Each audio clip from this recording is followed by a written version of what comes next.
Breaking news, we've got brand new Fox News polls in two very key primary states. Donald Trump now has a commanding lead in California with 49% of the vote, followed by Ted Cruz at 22% and John Kasich at 20%. On the Democratic side, the California race is neck and neck. Hillary Clinton leads with 48% over Bernie Sanders, 46%. Now shifting to Indiana.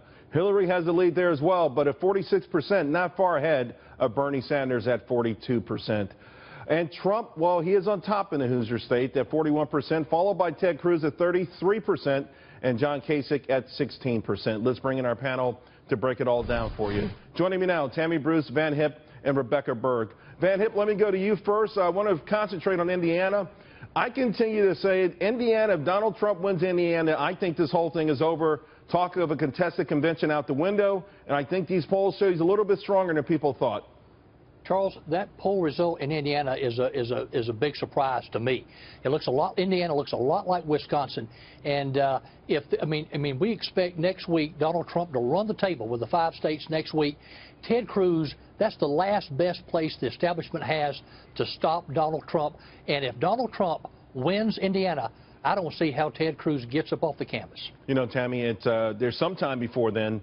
Donald Trump, of course, has the momentum now. You don't know how much, or if any, that may be swaying this particular poll. And we've seen him seesaw back and forth. There was one poll when Donald Trump was up 10 points in Wisconsin. It's a smaller poll, but right the day before the election, so things can change. Well, the unique element with Wisconsin that Ted Cruz doesn't have in any other state is a governor with an infrastructure that was unique and dynamic, via Scott Walker, of course. So he doesn't have that. I, too, was very surprised with these polls. It indicates that there's been some kind of, I think, tipping point. You're seeing Cruz pretty much tied with Trump again with evangelicals. You see Mr. Trump winning, or at least tied with every sector. Same with California. California, Mr. Trump was ahead maybe by single digits. Now it's gone into effectively double digits. And he's winning women there. And he's beyond the 35 or 37 point ceiling. Right. This is astounding, and I think that you've been right. If Indiana now may be key, not even California at this point. Yeah, Rebecca, the silver lining perhaps for Ted Cruz is he's 41-39 on evangelicals, very conservative. 46-35, but I got to tell you, he'd been losing to evangelicals. Maybe he could get some traction there, particularly with some of the social issues that have evolved over the last 24 hours. Absolutely, and that's exactly what he's trying to do. We saw Ted Cruz's campaign highlighting Donald Trump's comments about transgender people using regular bathrooms. He has been highlighting Donald Trump's positions on abortion as well. And in Indiana, these things are going to be very important. You look at the governor in Indiana right now, Mike Pence. He has raised a number of social issues to the forefront as governor. And here's someone who both Donald Trump and Ted Cruz met with this week in Indiana privately.